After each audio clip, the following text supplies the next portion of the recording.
I would say I definitely been rapping for half my whole life. I mean, I still remember the first rap I ever wrote. I still remember it performing it at my house at a cookout. In this 6-year span, that's 13 projects. Yeah, because you've been really consistent. Yeah. Via Con Dios was the first one. It's on YouTube and SoundCloud. I'm making music to touch somebody's soul and let them know that there is hope. But I'm also trying to make music for people that it's timeless. There's this barrier, what I've noticed. When it comes down time to investing, there's a sense of entitlement that kicks in. I don't have to do that. Y'all hear that? See, for me, being an artist is understanding to be humble enough to take game from people. It's not an attack. Yeah. You want the best for me and you trying to put me on to something. You have to be able, I'm in the studios, my man work, I'll get a song, I'll be all excited about it. He'll be like, that ain't it.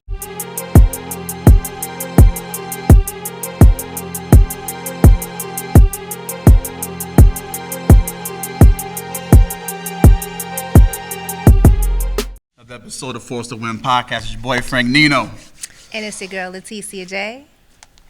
And we got a special guest today. We finally made it happen. We here, Exit Fame. You already know. You already. Exit Fame. We here, baby. Guy.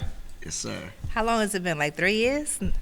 What, since this No. show's been running for 3? No, it hasn't been running for that. Was No, that was a hasn't joke. That was a joke. That was a joke. No. No, it's been what, 2 years? Like 2.5. 2.5 yeah. years. Congratulations on the show, running 2 years. Thank you. Yeah, Yeah, man, that's yeah. what's up. But you Congrats was- on that. Definitely one of the ones that we wanted from the beginning, but timing is everything. So We here. We Here made we it are. happen, man. God's time, man. Yeah, man. It's Make an honor sure- to be here. Make yes, sure y'all log on to www.forcetowin.com. Check out that merch. Make sure you tap in, man. Give us your information. Give you them college radio stations and all that.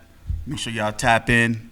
Get with us. Log on to the YouTube, Force to Win. Make sure you like, comment, and subscribe. Feel me? Let's get going. just Exit recently, Fame is in the building. females clothing added. So make sure y'all holler at us for hoodies, Yeah, the clothes are fly. workout gear, all that good stuff. Make sure y'all tap in Force to Win Apparel on IG. See the movement, see the behind the scenes, see what we doing. You know, it's a lifestyle. Force to Win's a lifestyle, man. So get with us. You know what it is. Fame. What's popping, man? What's going on, man? I'm happy to be here, man. New Year's 2026 is moving fast. Yeah, moving Yes. It's fast. moving fast. We in April's here. It's crazy. Right. It's Tomorrow. just like that. Just like that. You know, life is it's moving fast. So And then I was gonna say like a quarter of the year is already gone. You know, you got 4 quarters. You know, Yeah, the Right, first right, is it's a right. wrap. yeah. First quarter. Time to play ball now. You know what I mean? Yeah. So as always, you know, we like to take it back. I've known you for it's been 3 years now. That's how long Maybe I've known more. you. Maybe about 3-4 years from the franchise report. But as always, we like to take it back and, you know, get a little bit of your background and how you came about to where you're at now. How long have you been rapping?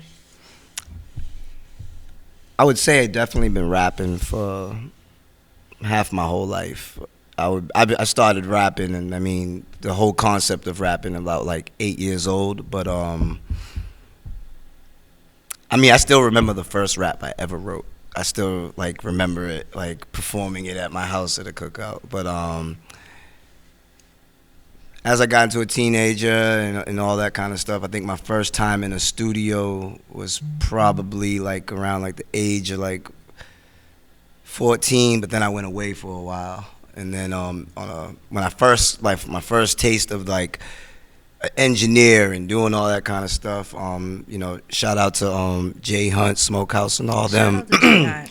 This is back when Triple Threat was running around in Boston. That's a legendary Boston rap group back in the day. That's crazy to say it's back in the day. Right. And you know, I was kind of like the Capadonna is with Wu-Tang. I was just on the wall, and when the studio cleared out, I got time to go in there. And but I've been writing music, like I said, since 8 years So when you old. said the Capadonna, you mean you was part of Triple Threat, but you can't. I wasn't it was a Triple Threat was more of it was more of a neighborhood. It was more of a neighborhood rap group, excluding Winner. He was whatever it was. I was more of just a fly on the wall. So yeah, you would say, Do you count Capadonna being in Wu-Tang? Yeah. Yeah. That's what I'm Yeah, saying. yeah, So he yeah, was, yeah, yeah. I mean, he came a little later, but you know. I just had this conversation about He came Killer like right after the Priest. first album, like right after 36 Chambers dropped. That's when he started coming. So you say he's an original member of he's, Wu-Tang? he's Yeah. Okay. so was it the 10th member? Was it because Nah, because I get into debates about that. Like Capadonna, obviously you are in the Wu umbrella, but or was you a Wu-Tang Clan member? he wasn't on the From the first get-go. album. He wasn't. You know what I'm saying? He was locked up. But I hope he wouldn't take that he was. offensive. Well, I think No, he's. it's a conversation to be had, right? It's Right. a debate. It's a And debate, I'm yeah. pretty sure a lot of people have. So no. I give him But you answer. know what though? He was on the cover of Wu-Tang Forever. Yes. Yeah. He was on that cover. He was on the album. He was on Wu-Tang. All right. Yeah, So, all right, so I can't say I was the Capadonna. I say I was like the Shaheem. Let's say the Shaheem. Okay. That make more sense? Okay. All right, I'll say I was. Shaheem is. I'll say I was more the Shaheem was an Shaheem. official member of the Wu. He Yeah. was like a family, A protege, young like, family. yeah, Yeah, yeah, I'll say yeah. that. And I was like a fly Watching on the as he wall. was So I young. was the Shaheem of the Triple Threat stuff. Yeah, that's safer. So you didn't always go by Exit Fame. You went by Back then it was just Fame or Fame, whatever. But when I Fame came Flint, right? Fame. when I came home from when I came home from my first state prison, first state bid, it was Fame Flint. Okay. Yeah. And why the name change? And what does Exit Fame mean that you changed it?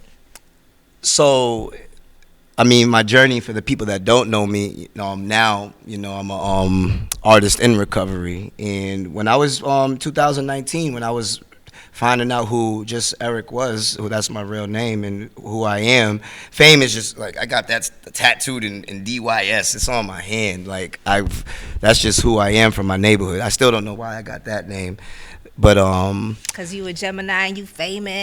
it has to be with something like that, I've thought about it, but the Exit Fame came at that time in that halfway house in 2019. I was coming off of drugs. I was clearing my warrants. I was trying to get my life back together. And rap has just always been a passion for me. It's always been something I wanted to do. And when you're living the way that I was living, having cell phones, social media, and things like that, it's just not in the script. So I got my phone back. I started logging into these social media platforms again, and people that was doing music, like when I was Fame Flint, I was seeing how far they have gone, seeing how far they have come, and seeing who's still doing what, and I was inspired by it.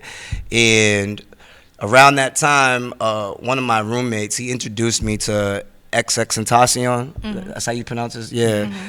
And I was really depressed, so his music was really like vibing with me at that time, and I was like, these young dudes is good. Like, remember, I was in a state of, I was living at an animalistic level, so I wasn't listening to music. I wasn't, so I'm listening to these new sounds and all this kind of stuff, and I started looking into his name and what the X meant, and being in recovery, songs like you would work out to songs like Slippin' from DMX, and that was very popular in the halfway house, and understanding what that X meant. And for me, it was a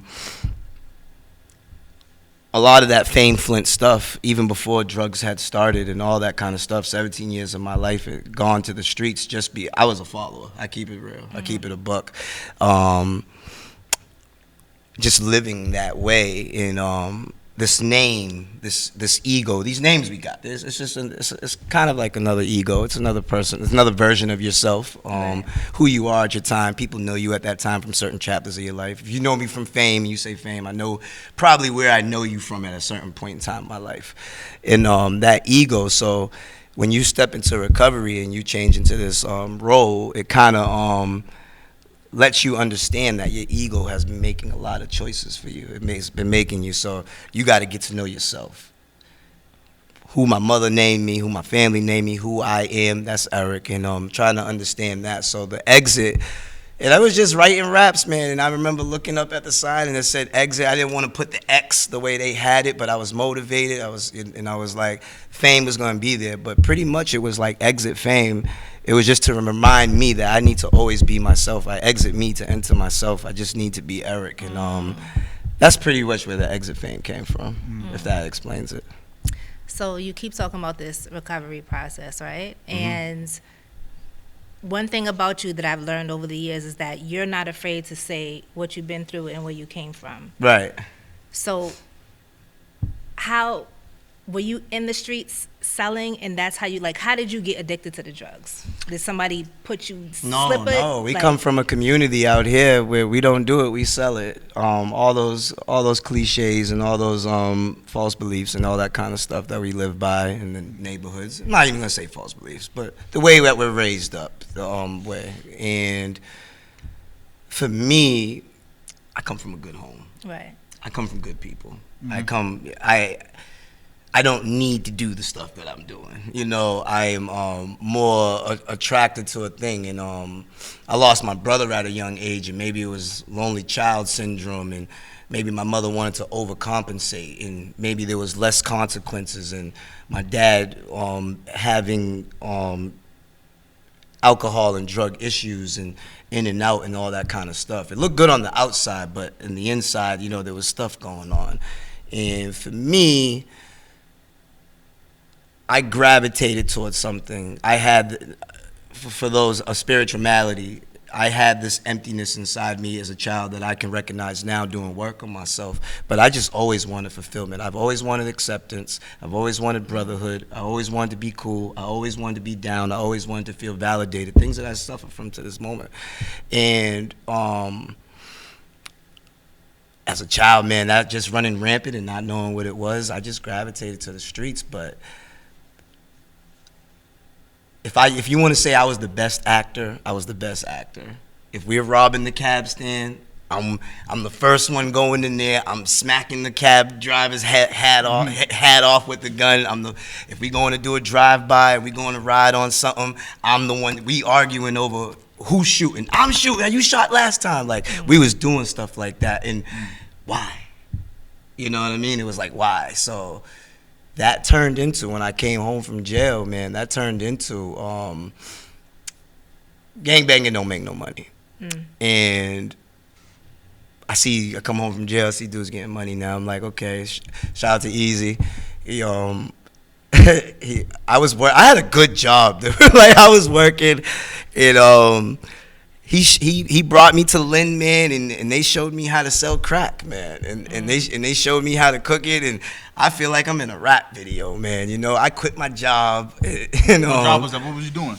I was an animal technician at BU. Oh, wow. I was at Boston University Medical Center wearing lab coats and all this. Like, people, if you know me, you know, like, they know what's You up. went through some type of training for all that, like. Yeah, I wanted to be involved with animals and stuff, and I wanted to do that, and I did this program in jail, but yeah, I didn't stick with it. And then we turned Lynn into Grand Theft Auto, man. You know, we turned it into the Grand Theft Auto, and I got caught again, and then just to speed the process up, you know, we did that in Brockton, and then we did that in Taunton, and we did that in certain towns and all this kind of stuff. And then I came home again, and this is when some guys will understand what I'm talking about. This is when Craigslist and Backpage and the strip club, and my first baby's mother, you know, shout out her, she was putting me on the game and all this, and everything Smoke Bolger and all these guys was doing and all this. She was like, yeah, that's how they get money. I was like, that's how they get money now? So she put me on to how that was going, and then we started messing around with the girls. I bring this to full circle of your question of how did I get to the drugs. I've been the best actor. I've playing this game. If you seen it, whatever it was, if I'm in jail, we ain't PCing, we ain't telling. I done took some whoopings in this process. I done took some L's. I done got my jaw wide. Some things that happened to me, all in a sense of being who I'm not, who I'm really not. And there's probably a whole bunch of kids that suffer from that and end up with life sentences. I just didn't get caught for killing anybody. I didn't get caught for these kind of things, you know. But I got caught for some serious stuff too. Doing that, and what ended up happening, playing that role. Now I'm the drug dealer, now I'm the pimp, now I'm this, now I'm that. We're doing the whole stuff. We're running back and forth. What was it? Miami. We're going to. And you rapping a little bit in between all this too, right? I was rapping, and you could ask, like, we was around Jones and all these people, French Montana. We was around all that. You can ask Louis Armstrong. We was doing all that. I didn't even care about the rapping. It was just we was doing the rapping because it was just a part of what we wanted to do, but that was secondary compared to the lifestyle that we was living. It was the money. You know what I mean? And you got to fast forward it, and I had everything. You know, I'm not no lie. I'm not gonna say I had keys, nothing like that. But we had everything available. You know, we could cover a party for 3 nights for the people with the girls and stuff like that. We can do all that kind of stuff, and never used. That was just, we was against that. Some of the ex-strippers who are moms now and nurses and stuff, they can tell you, they can vouch for that. We didn't use the drugs. Yeah, shout out to nurses, yo.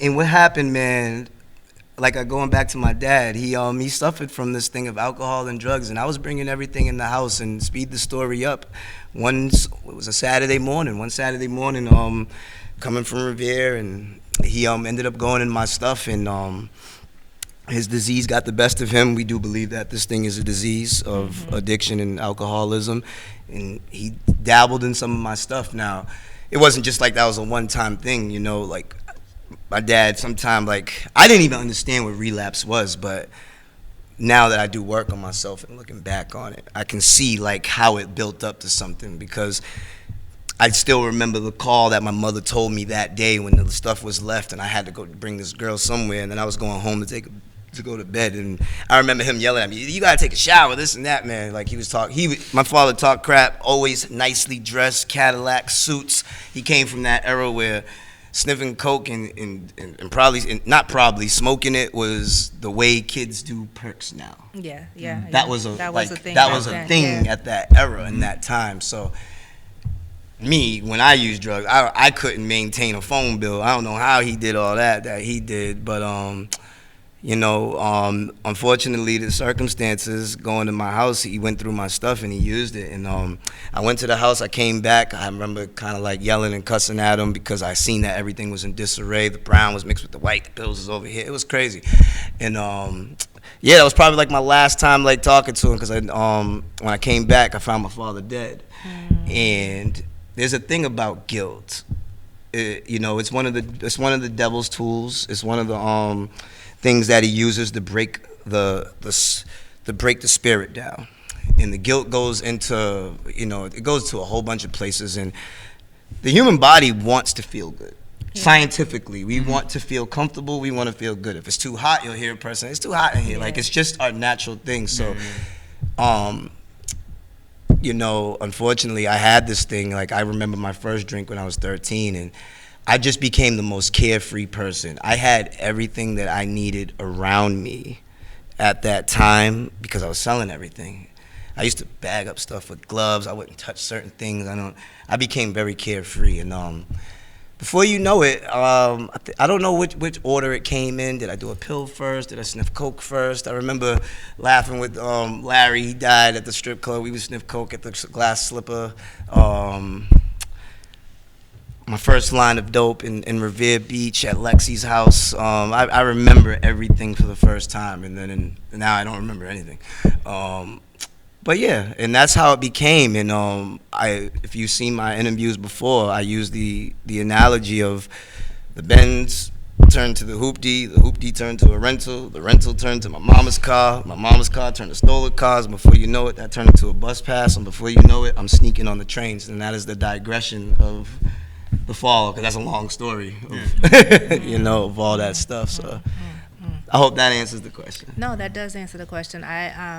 Like I said, I've interviewed you a couple of times, but I've never really got to ask that question. You just come out and you say it. Right. So you coming out and you say one thing, but for me to actually find out, like, I've been around drug dealers. I always feel like most of the drug dealers that I've been around, our age, either they've passed away or they are just like gone.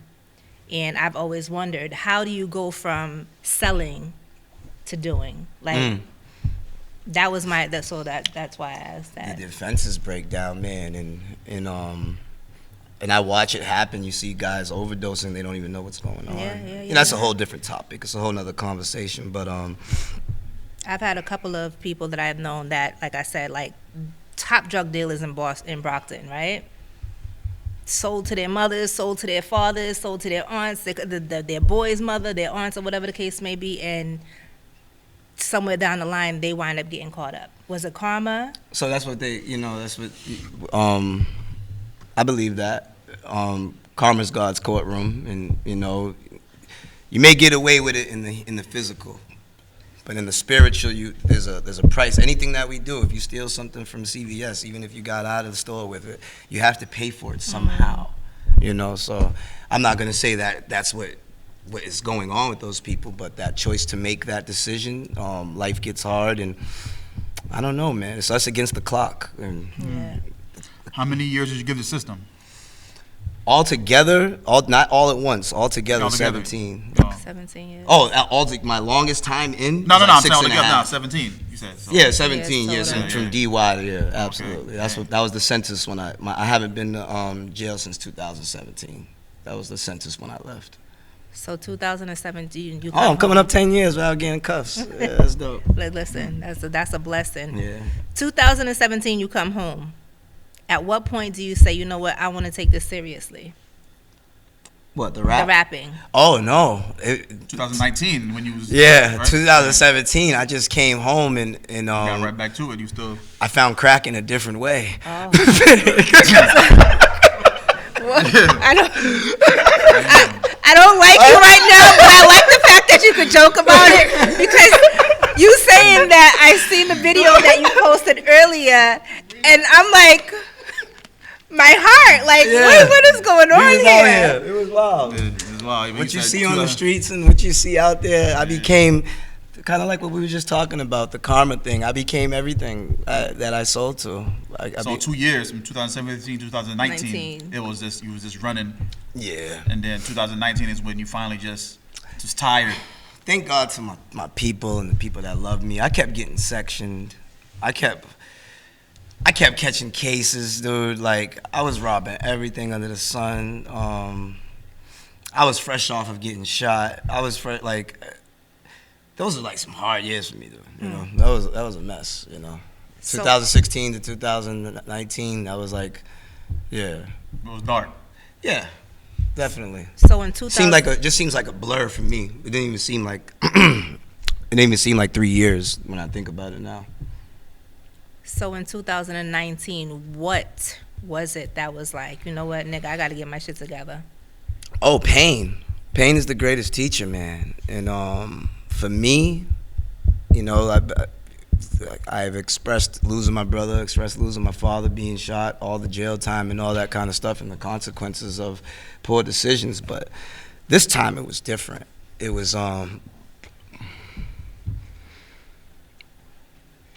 the thing about rock. So you guys hear about rock bottom. Mm-hmm. You hear about this stuff. You hear about rock bottom. You hear about these things, and I believe that rock bottom is not just one moment. It's a series of things that happened in between these times of going to treatment. Like, it might have been my mother picking me up at Heath Street Projects with Yolanda Adams playing in a certain song in that moment, and she's telling you, I'm paying your I'm a grown man, she's paying your phone bill, she's doing this, she's doing that, she's doing this for you, and it's like, I'm taking care of your kid, and the only thing you can say after that, well, let me get $40. And she just looks at you in the car while that song's playing, and it's like, and because that lady love you so much, she still lay that $40 down and say, get out the car. And you don't look back. And it's while you're going there and you feel it, like, it's those moments. And then it's like, I made my son during this process, 2019. And it was all of that, but like 2019, like going through all that kind of stuff. But moments like that with your mom, but it's, I'm in the craziest toxic relationship of my life, and she's pregnant while using, and I'm going through these situations, and for my people that use, and then in those relationships, I call it junkie love, and you're going through that, and it's like, as the guy, it's like, you know what girls do out here when they're in that lifestyle, and they got a habit like you got a habit. So it becomes this game and this obstacle where it's like, I don't want my girl doing this, so now it's, all right, then it's your job to maintain her habit. It never works, you know, it never works, and it didn't work for me that day, and she drove off with somebody, and I just remember walking from Revere to Boston, if you know that landscape. From that, I walked that whole strip, and there was this big cross. If you go down that highway, you'll see this big giant cross, and it's over there. And I just remember walking, and this scripture, like, you will just walk the earth until you're doomed. I was like, it was in my mind, and I was just like, and I walked, and I grabbed a fake gift card, and I was about to play my man, my dog, man. I was keep the anonymity for him. And I was gonna play him with this gift card, man, and he gave me what I wanted, and I was just done. And my mom's called the phone that she's paying for, and she's like, the police just came by here again. Don't come here. Don't bring that girl here. The drug don't work no more. This don't work no more. And she's out there pregnant, and now the love of your life is gone with somebody else. Now you're thinking of all the things she's doing. I am sick and tired of being sick and tired. I am maxed out. I'm maxed out at this point, and I just thank God that I always came from a church family, and I always just knew who He was. So I just brought myself to at this point I've been to all the programs, all the detoxes, so I can just go there now and just knock on the door, you know. And I did that at Dimmick. I took that train. I did my last little get high and all that. I remember throwing the stem over the fence, and I was mad that I threw the stem. It was crazy, and I don't mean to laugh, right? But it's just the fact that, like, again, the like, you can laugh about it now. Yeah, like, you can joke I remember about I was it gonna climb the fence, like, it was a bad day, man. And I walked into that treatment center. That was actually it was July 3rd, 2019. My clean date should have been July 3rd, but another rock bottom moment. While I was in there, I made it all the way till August 3rd. She ended up getting sectioned and getting handcuffed up while pregnant. And sometime when you're in these programs, I gotta explain this part. They'll let you go out for, like, getting your teeth fixed, or you got court or whatever. So a person like me plans my relapse. A relapse is when a person tries to be in recovery. You know what relapse is. And I had a reservation, and I just wanted to do it one more time. Just one more time. Like, I'm sick and tired, but I just want to do it one more time. And I put my little plan together. I had my little relapse fund of like $63 or something like that. Lying to people, collecting $5 here to that whole month. But I was pretending again. Remember, I'm a good pretender. And I'm pretending while I'm at the program. And yeah, and they let me go on that pass. And I had a plan to be back at like 4 or 5 o'clock to the program that I'm supposed to be back. And when I got to the place I was at, 3 o'clock turned to 4 o'clock, 4 o'clock turned to 5 o'clock, 5 o'clock turned to 6 o'clock, and so on and so forth. And now it's like 9:30. And I remember being in there with somebody that I was getting high with, and they looked up at me like, you should go back to the program. And it was like, damn. I had 3 options on my way back to the program. I could tell these people what I did and just be honest. I never did that before. I can just not go back and go back out here to Blue Hood, come to the hood and do what I did, but I just left that. Or I can lie and play the game and tell them like there's some delusional reason of why I missed the time that I'll believe, put lotion on my face and spray cologne and act like everything's cool. Like, I played the game. I played them all. I did it every single way. And for the first time, man, I got to that place and I was just like, this is what I did. And everything that I was trying to feel different because I was going through something. This whole thing's about feeling different.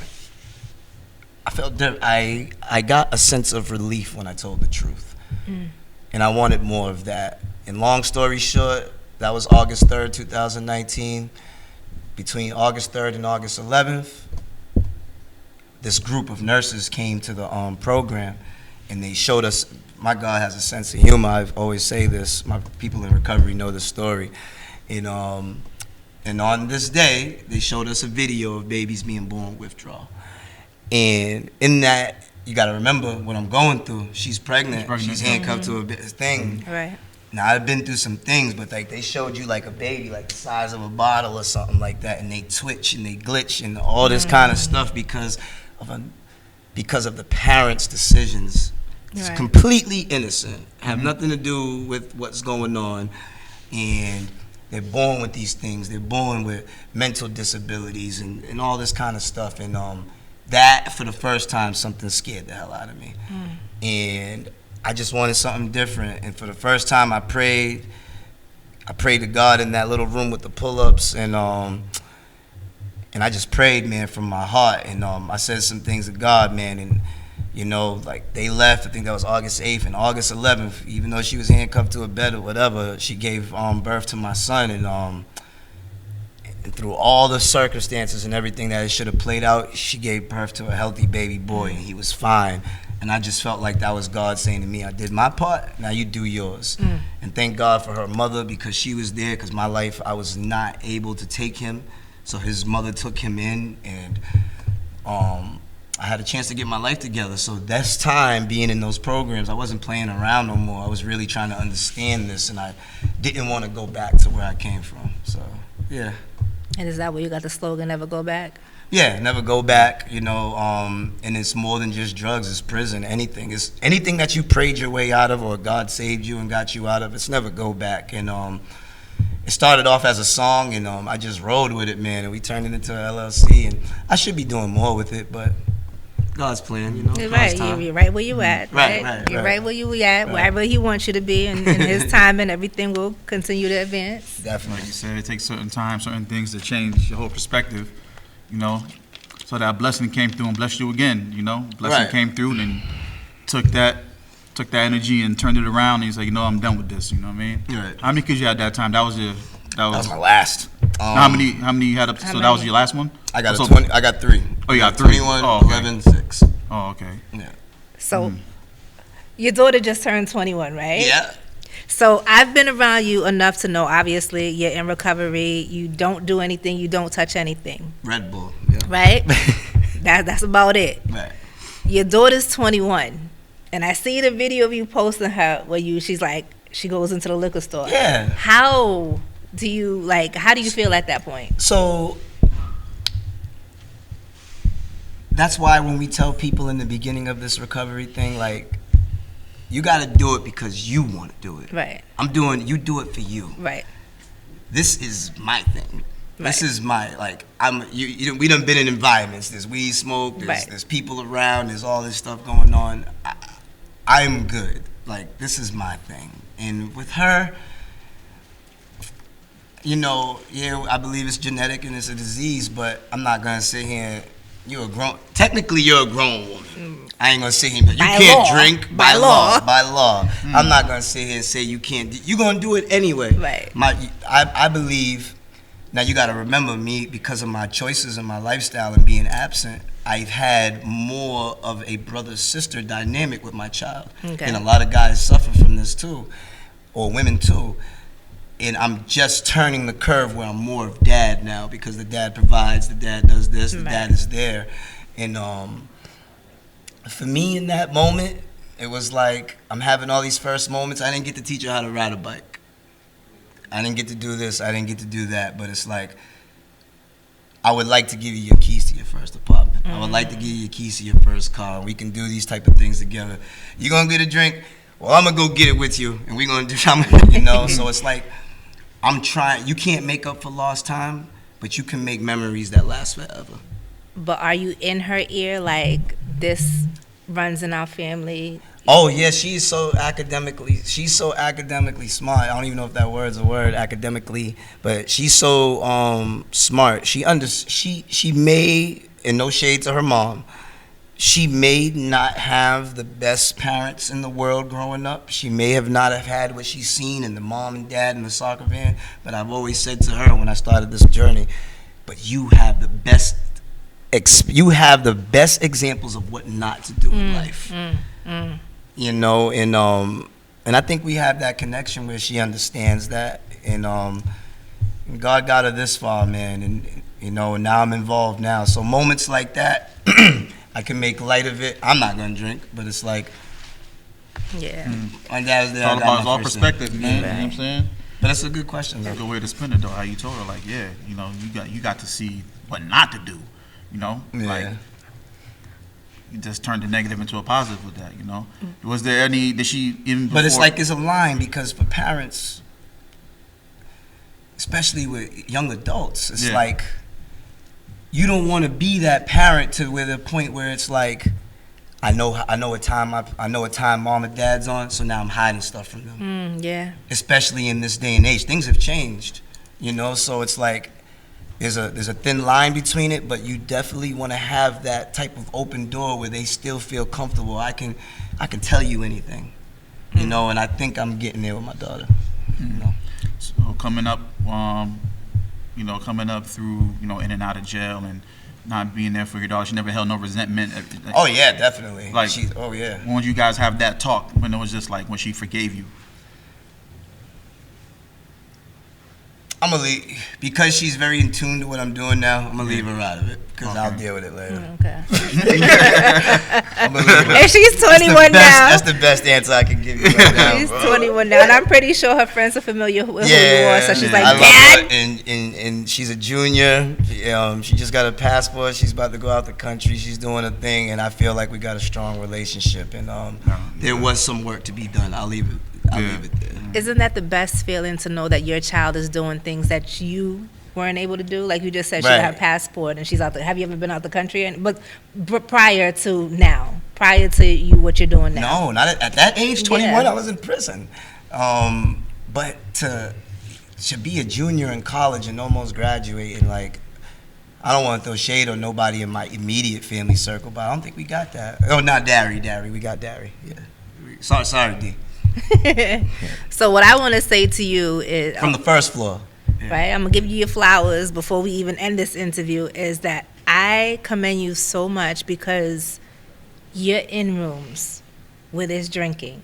Like when you first came up to the franchise report, I did not know anything. All I know is you're coming up to come perform, and it was just a cloud. It's always a cloud full of smoke in that room. There's drinking, I'm drinking, and you just always, you're not like, I don't need it. You're not vocal. You're not like, nah, this shit can't be around me. No, like you're just corny. like, you know, whatever. You let it go. But and I'm pretty sure there's many more rooms that you've been in where that's all that's going on. And I'm pretty sure there's more than smoke going on, and there's people living in, you know, pop. So I commend you for I appreciate it. Keeping Strong that will, man. right. That strong heart, that strong will, that strong mentality. Like I'm never going back there again. Right, but for the first time in my life, I like who I am, and I'm getting to know. And you got to remember, I got only 6 active years of being a real human being out here. I got childhood, then prison for 15, and then drugs for 8 years. You know, so I got 6 years being this adult and learning who Eric is and learning who I am now. You know, so. Yeah, it's been a cool experience. I go through stuff, but as long as I don't use, my life get better. I know that for sure.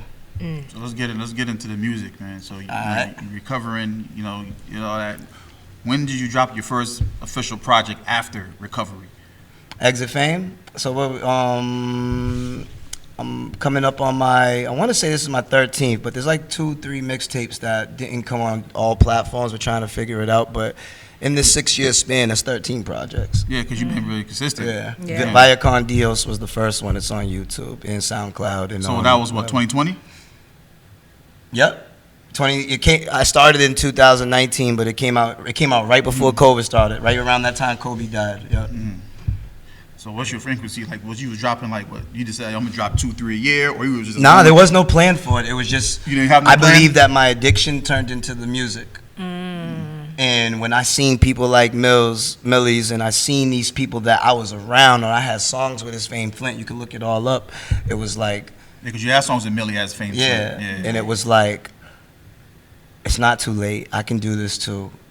And a hunger began, and it did. And just being real, that besides the people we lost, I loved 2020, the money that was coming through and everything, and I just took advantage of that pandemic crap, and I created Fame Flint with all that money they gave me. I'm paying for it now. The taxes now they bounced back on me. So, but I used everything for Fame, for Exit Fame. Yeah, you should. Hell yeah. Is that? Yeah. So you dropped that first project. So from the first project that year, how many dropped that year? So it was 3 in that year? Or is it like? No, it went like, I mean, if I can look at it, it might have been like, I started averaging 2. I started that year, 2020, because you got to remember the mixtapes. That's why technically it'd be 12, because it started being like 2. Like, then there was a year there was 3, then there was 2. Damn, time's flying, bro. We're in 2026, dude. Wow, dude. For me, this all seems like one big thing. Yeah. You know what I mean? It just seems like I remember recording here and going here, but May God Be With You 1. The whole May God Be With You series, what do we do? May God Be With You all the way to 4 in 2 deluxes. Mm-hmm. You know, and each deluxe had over 6 tracks, and that counts as an EP now. But they putting out stuff with 6 tracks on it, you know. And then it just became, and then I got into the race, and then I started learning sounds, and then I just got caught up in some stuff, man, with this thing, and then it just turned into a whole thing, and I just started learning more about music. And I started learning the business of music and learning these things, and it's just so much that I started going through with this thing in the process. And then I believe it definitely became an addiction for me, and I never looked at it as like kind of like competition. I just, going back to that child that we talked about in the beginning, I just wanted to be validated. I just want to let you know what I do, you know, and something that I love. And this is what I'm serious about. Yeah, so that's one thing I don't play with the music, you know. No, you don't play with it. You know, you definitely use don't. it as therapy, man. You know, Yeah. you're talking your truth. You've been you know. consistent.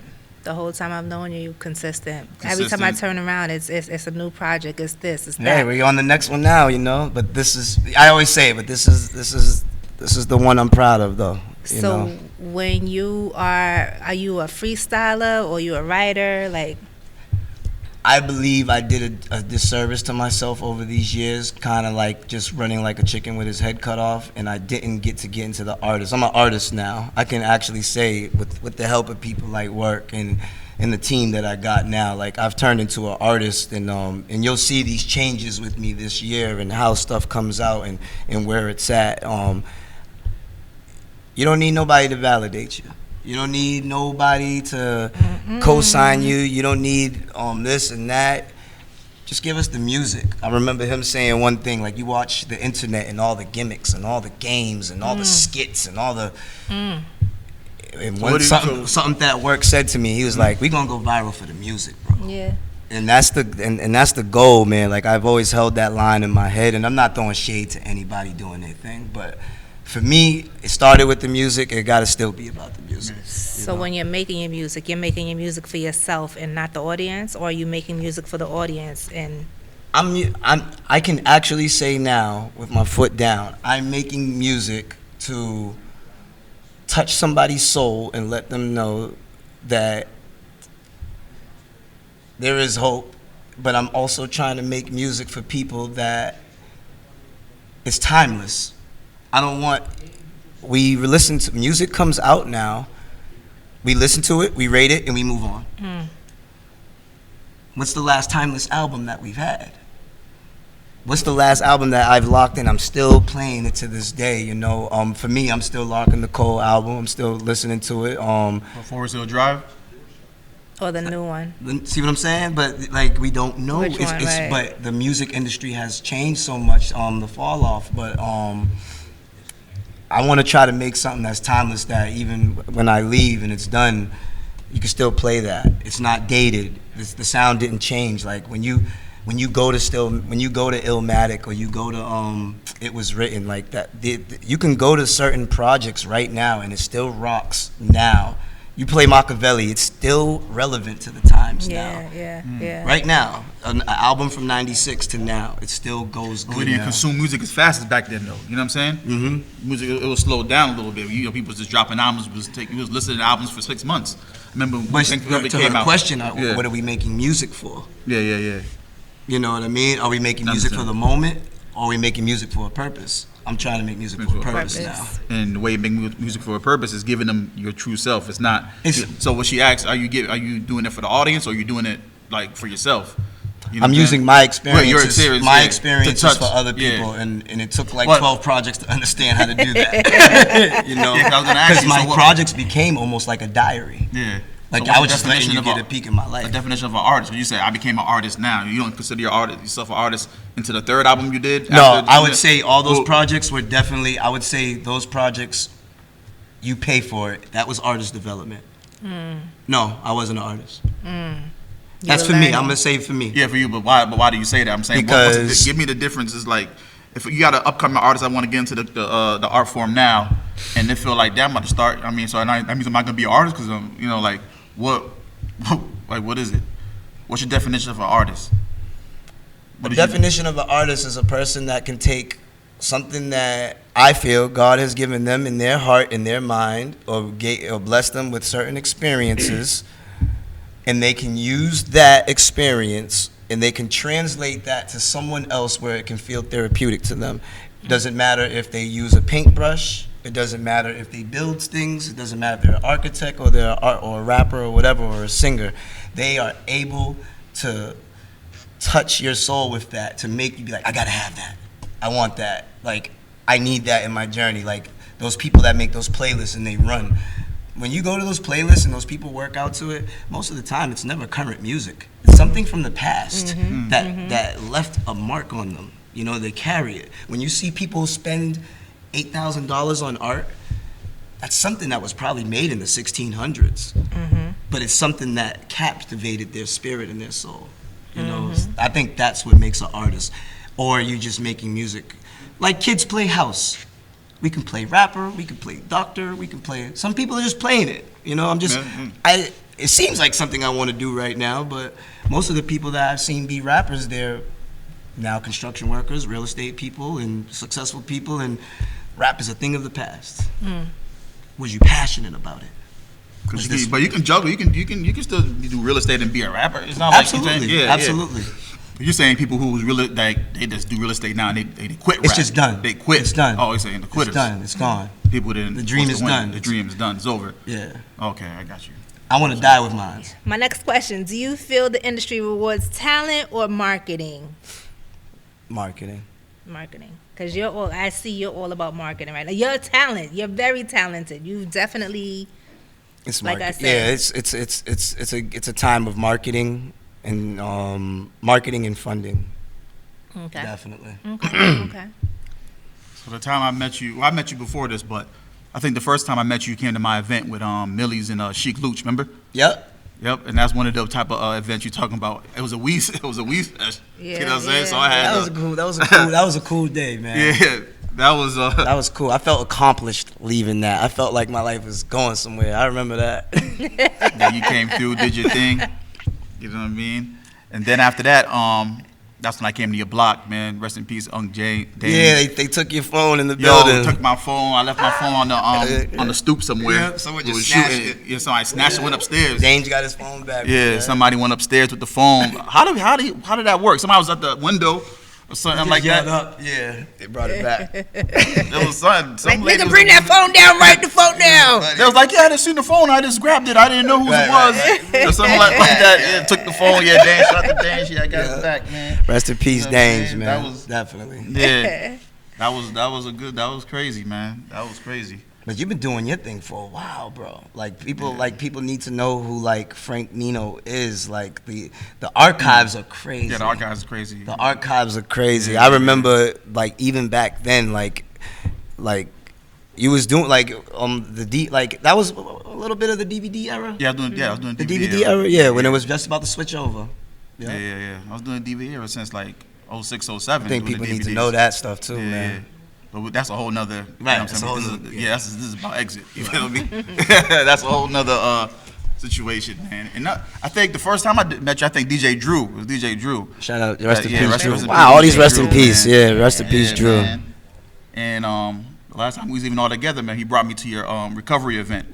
I mean, you had The cookout. Oh, in cookout. The cookout. summertime. Never Yeah. go back picnic. Yeah, Never Go we're Back trying to picnic. do it again. Yeah. Did you Yeah. do one this past summer? I did my first show. Okay. That was my first show. Yeah, we took that energy and just put it all into one. Everything. Okay. That was my first time and my first show, and we sold out. Man. So you talking about at the Middle East? yeah. Oh, okay. Okay, So instead of okay. doing the cookout thing, You Yeah, we did that. that. Yeah. Okay. oh, okay. I didn't know those So two the next coincided. year we got my next event is August 14th. Oh, and then this is all you. Yeah, it's Where's all that me. gonna be at? Now it's in the game in Massachusetts. It's levels to the arenas, so it's like playing a video game. You beat the level. So I beat Middle East upstairs. Now you got to beat Sonya. You got to sell out Sonya. Yeah. Oh, okay. Got to sell out Sonya now. With so many artists coming out of Massachusetts right now, Boston per se, what separates you from the rest of them? Artist development, Worth ethic. experience, investing.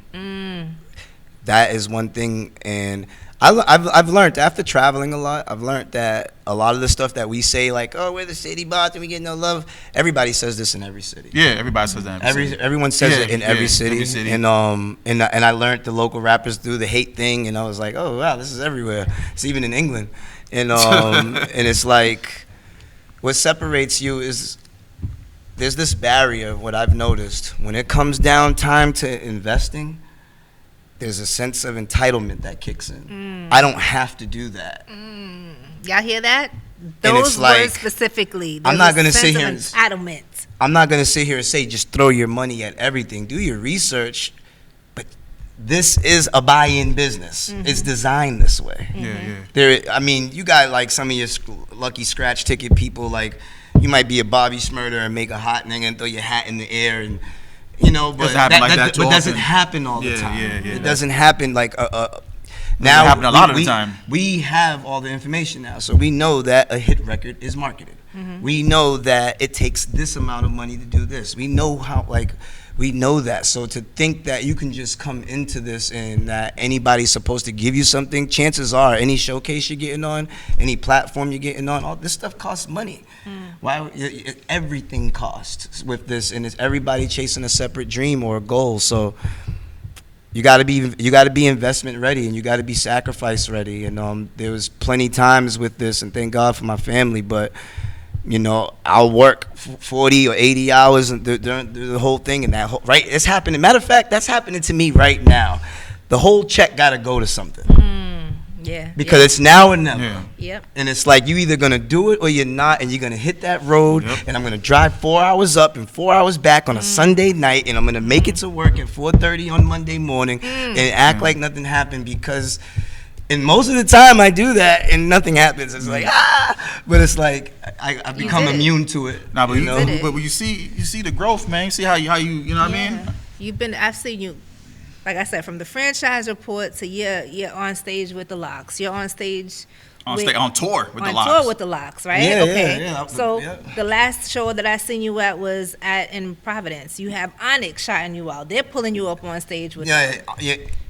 Those are some different guys, man. Like shout out Listen. Onyx, man. Shout out So he's like, Onyx. that's like another day another day at work for you. He's like, oh yeah, I'm just gonna go on whatever. stage. I didn't even know they was gonna do that. they always do that. And they, I'm about to I go never on like the stage. beat. Yeah. But that's all the work you put in. When you come to Boston, Exit Fame is one of the names now that that stamp. You gotta, that's it is what it is, and like you said, you were your. I'm proud of that, man. And but the work ain't done though. No, and of I course feel it's like not done. Never done. and it's like It's just beginning. yeah. It's So what do just you say to beginning. the people? Because you're running around, you're hustling, you're around all these artists. Some people might be like, yeah, Exit Fame, he just gets around the artists, take a picture with them to get some more clout, or like people say stuff like that. Probably, Yeah. You know what I'm saying? And that's in that trajectory, I would say it was for people that were observing something. They were saying something that they seen. We're in a day and time where a person can just take this thing and say what they want. Yeah. And they're saying what they see. So they're saying what you show them. For me, it was more of kind of excitement and not understanding this kind of thing, and again, artist development. Some of these spaces that I was in, maybe some other things could have happened had you not been focused on that. Was these intentions of doing some things? I'm transparent with everything. Yeah. Was some of these moves driven because are you caught up in social media and you want likes, you want views, and you're thinking about this, but you're not thinking about the networking movie, you're not thinking about this. And I can actually say I am definitely guilty of that, but awareness and growth and To understanding be that clear, now. you're guilty of what? Like what? You get? Yeah, taking those moments and I just taking a want the picture picture and what is it op. fueled by? Like because I need to get my social media up, like whatever it is. If you want to put the brand of clout chasing on it, whatever you want to call it, but mistakes. So you call that that's my. So you think that you call that a mistake, or is it like just you out here working and grinding? Right. It's not a mistake. It's an experience. And it's gonna get you because those eyes are now. But you're also hungry to where you're still pushing yourself. It's not you're just outside and you're just taking pictures and you're just getting drops. No, you're actually working. You're actually pushing yourself. I'm hard on myself because of the people that I talk to and who's around me, and I understood that aspect, and I totally agree with you. But if we're taking back to the artist question, so they gave me examples of artists, up and coming artists from different places in the world, and they were showing me nowadays the social media is your resume, you know, and they were showing me other artists' resume, and I was like, what do you see on these? It was like just showing me things, and I'm looking at them, I'm like, what do you see? Them. Oh, you don't see them standing next to. And then when I went to mine, he was like, what do you see? And I was like, you got work to do. And I was like, for me, being an artist is understanding to be humble enough to take game from people. It's not an attack. Yeah. You want the best for me and you trying to put me on to something. You have to be able, I'm in the studios, my man work, I'll get a song, I'll be all excited about it. He'll be like, that ain't it. Nah, that's real talk because you have to be able to take criticism, yes. and you have to be able to take feedback from the outside, or you will not grow and you will stay where you are, or you'll get emotional and mad and sever relationships and do all the stuff that people do. Yeah. For me, I'm here, I'm like, I don't want to hear 100 people saying what I'm doing right. I want to focus on the 2 people that say I'm fucking up. Because if I understand, like, what do you see that I don't see? Because I'm trying to be the best that I can be. I appreciate y'all. Yeah. Thank you. But I want to be better. So that's my take on it. I mean, I understand that concept because even me and Leticia be having these talks like, you know, we don't have to get big guests all the time on the podcast. Sometimes, you know, we have to take a step back and be like, you know what, we got to show more of our personality. We don't need, you know, the big names all the time. Start off that way, you know, but no, different game. Different game. It's a different game. It's a different game though, but being a podcaster is almost like, you know, being an artist almost like, you feel me? Yeah. Like, you know, we got the hour-long episodes, we're throwing out, like the mixtape DJ almost. We got hour-long episodes, we're throwing out clips of. They just said that, you know about, who was the artist that was just saying that? He was just on radio. I want to say it was Al Bial, and he was saying the podcasters are the new DJs. It was Al Bial, and he was saying like people like Joe Budden and Kiss and these people with these platforms, you guys have the talent now where you can break an artist. Yeah. He was just saying that. So shout out to the podcasters. Like it's our responsibility to get up and coming new artists that they never heard of. We got an hour-long album, we clip it up, throw out the, you know, little clips here, little, you know, 20-second, 30 clip. Yeah, but at that same time, that's kind of hard. You just don't want to have just any artist. Nah, you don't want to have just any artist. Oh, no. Of course, you got to they have to have some type of, you know, work ethic. I think that comes from the host. You know what I'm saying? The word, I'll say the word, that comes from discernment. Yes. There has to be some discernment. Yeah, but there's so many artists that's working that still didn't get that good look. That, you know, they're working. They've been doing a lot. They got a lot to talk about. They can articulate themselves well, and they will make good clips. Just because they're not. But discernment. You know what I'm saying? Mm-hmm. Yeah. You got to have discernment. So you have to be able to, you know, sift through all that and figure it out. You just discern. You have to can't get Joe Schmo from the street that just started rapping 3 days ago and think that he's entitled to get on Forced to Win. You see who we got on Forced to Win, motherfucker? You can't get on here. Not because you got more work to do. Right. But also, I like to take a step back. Let's get out of Hollywood land. Let's survey the land.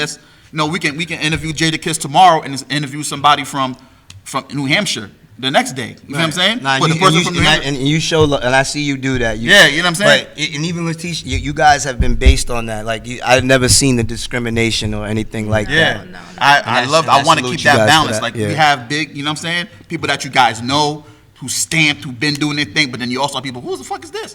You feel what I'm saying? Yeah. But we know the person's been working. But there's somebody right now that's going to see this episode and be like, who is that? No, they don't know who there was somebody. Yeah, somebody just said that. Who is that? Who is he? You know what I'm saying? Fame. My name is Exit Fame. Shout out Stat Gold. My man Otto, man. Shout out Stat Gold. Shout out to Stat Gold. See, Stat Gold's a guy he's about strategy. He's about really, you know, marketing and trying to figure out how to get the content in front of strangers the best way possible. Yeah, that's you know what I'm saying? That's definitely a friend of mine. Stat Gold. You know what I'm saying? Man. You know that.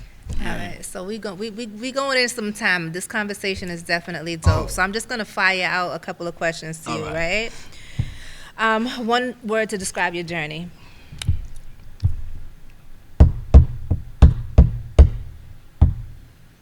Unfinished. Okay. What's your biggest fear right now?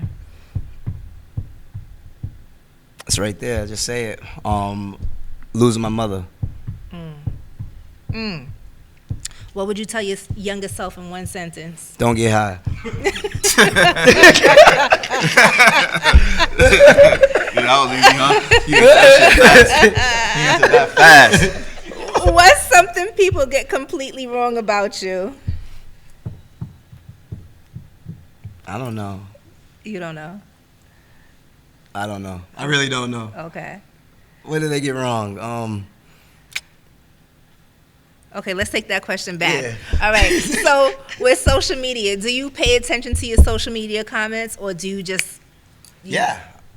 do you take them? So you said something earlier that you chose not to get emotional about stuff, but do you get in your feelings sometimes about these comments that they leave? Because these people are harsh in the comments.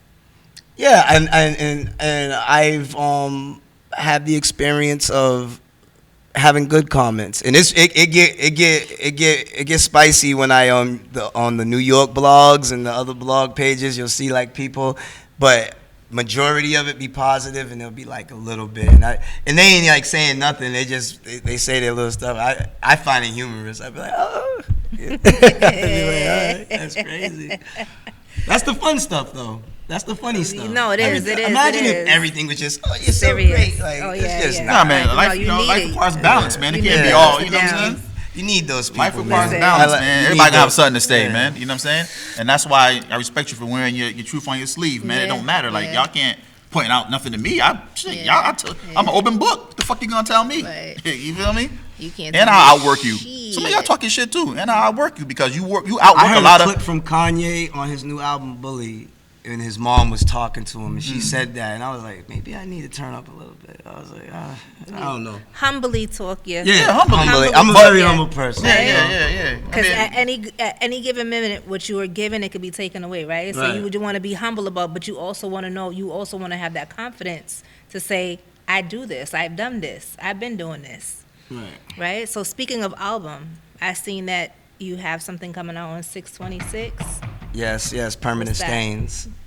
Tell me about that. Can you talk about that? Yeah. I've been working on this since, I'm going to say September.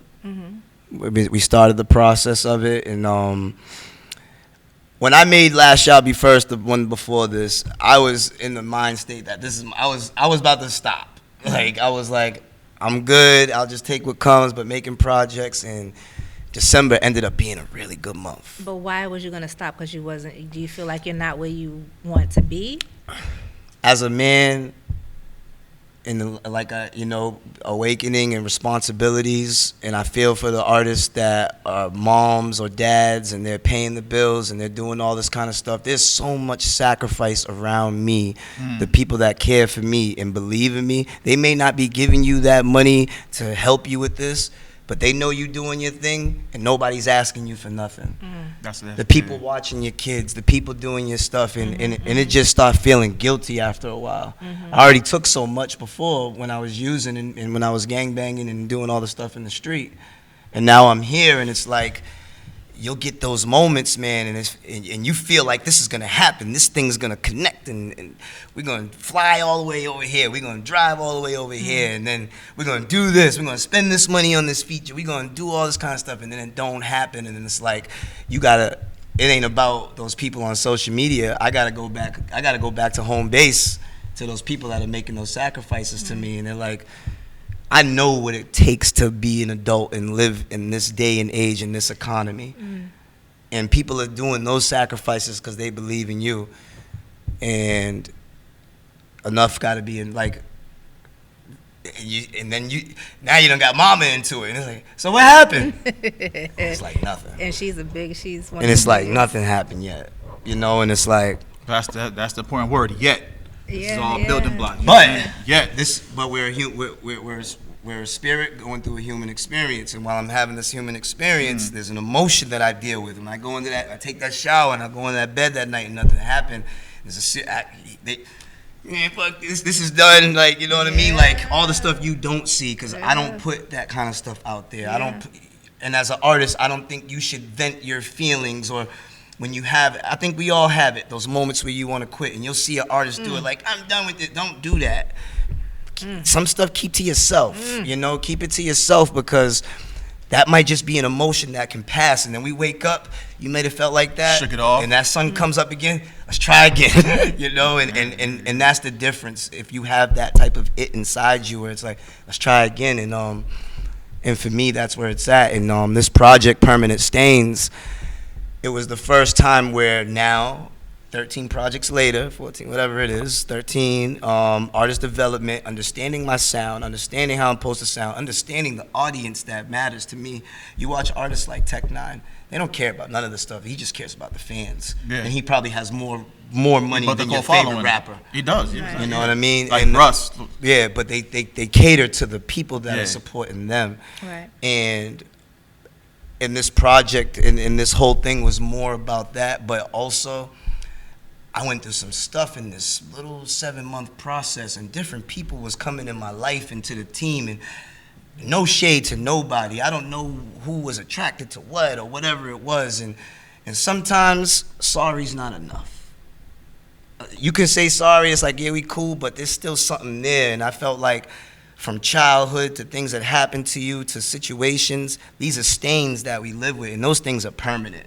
You can say sorry, you can do all that kind of stuff, you can try to change your life and get better, but you see a person come home that killed somebody, that family still feels the way they feel. You may be rehabilitated, you may have got your stuff together, but they still feel the way they feel. And you know, and it's up to God to forgive you, but we live with pain, we live with certain things, and I feel like there's stains that never can go away. So this project is titled to that. It's catered to that for people to understand that we're living through stuff, and we all need therapy. We all need work. We all need to heal, no matter who you are. And Amen. And that's what this project's about. You know.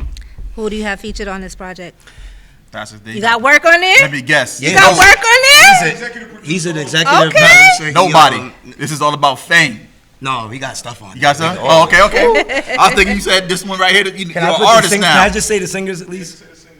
So we got Miranda Ray. We got Miranda Ray. Nolly. We got Notebook P.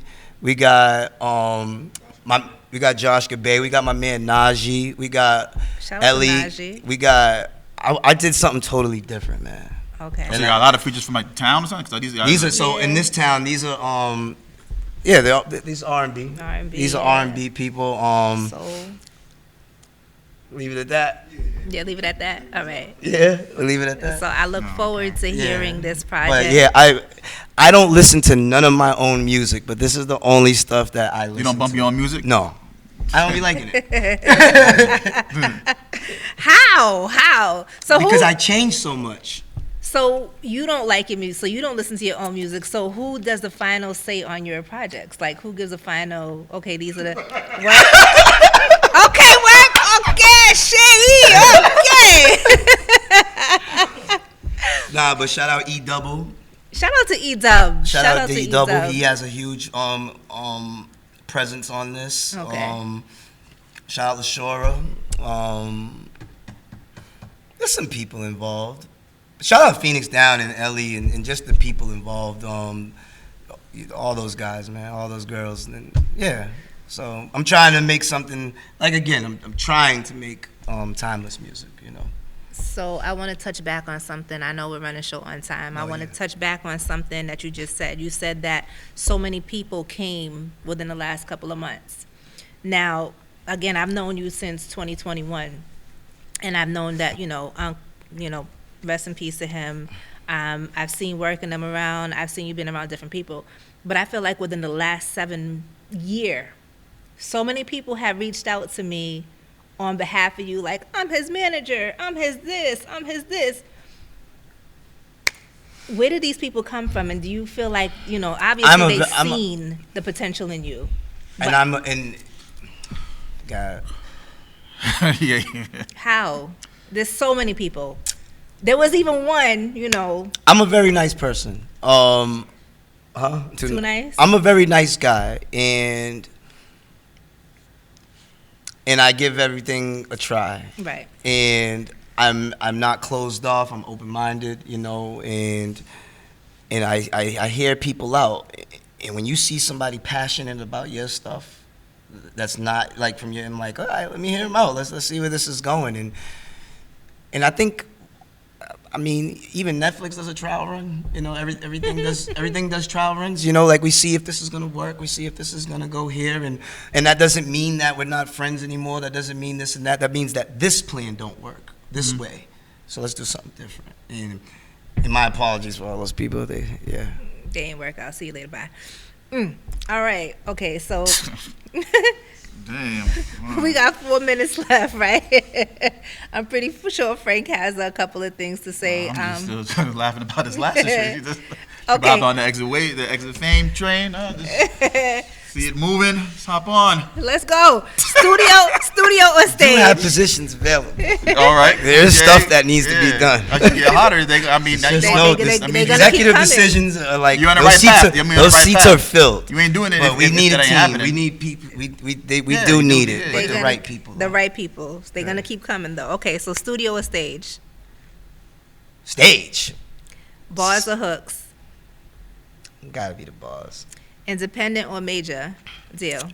They gonna hate me for this. I gotta say major. Okay. Loyalty or opportunity? Loyalty. Money or legacy? Legacy. Jay or Nas? Jay or Nas? This is gonna determine how much of a Gemini you are. I gotta roll with Nas. Okay. Jada or Fab? Jada. Okay. And my last question into you is, you have been through so much Right. throughout your lifestyle, right? Throughout your life. Mental health. What does it mean to you, and what do you do on a daily basis to keep yourself sane? Pray. I thank God for recovery. I don't think it's just for people and alcoholics and addicts. I think everybody can tap into it. It's a 12-step process. It's like free therapy, meeting somebody that's been through it. Shout out Jeff, shout out Mathematics, shout out E-Double, shout out the people that are in my corner, my spiritual brothers, Matt Borders. I got some people that I call, and I believe my dad speaks through all of them, and I believe God speaks through all of them. And I got to get back into the gym. It's mental, spiritual, physical. I got to get back into that part. Every time I start writing and I get in the album mode and writing, the workout falls off. So we're almost wrapped up. So I'm looking forward to it. All right, man. In your journey, man, on the come up, man. Who gave you some good force to win advice, or what good advice have you have gotten that kept you going and motivated? Every once in a while, I've developed a relationship with Millie's, and every once in a while he'll give me some game, and he'll tell me some good stuff, man, and that was finding my sound, finding who you are as an artist. I give that from someone who gave it to me, and I want to give that to you guys. You gotta find out. And shout out 8-Zip too. He used to always say that to me. You just gotta find your sound, G. You know, like I give that to you guys. Like, you guys might be caught up in a trend or caught up in your favorite artist. Like, I believe that's why Lil Wayne says, I don't listen to nobody, because he was like, I was listening to Jay-Z when I made Carter 3, and that's why it sounded the way it sounded. And I was like, oh, snap. So find who you are. And it took me like 13 projects to do it. It's very expensive finding who you are. So if you could listen to anybody, you might save yourself some money along the way. That's what's up, man. We can go on for more. Yes, man. I got this Force is to win. You gotta force it. You gotta This is force it. definitely. I feel like I Yeah. still have so many more questions. Oh, but I think we could have went. listen, we could have go. definitely. I appreciate you for taking the time tonight to Nah, sit I'm with happy us. it This happened, was but it happened long with what I wanted overdue. it to be Exactly. So much great jewels. I learned so much more about you that I thought that I knew, but So yes, with that being said, thank you guys for tuning into another episode of Force to Win podcast. I'm your girl Leticia J. Yeah, it's your boy Frank Nino. You already know. Yeah. Exit Fame, Force to Win. Exit Force Fame. Baby. Like, subscribe, and make sure you guys follow our boss of a video photographer, And their videographer, Lavish Life Films. And their apparel. And yes, and the apparel, Yeah. Check Shout out who's to doing that Lou. apparel.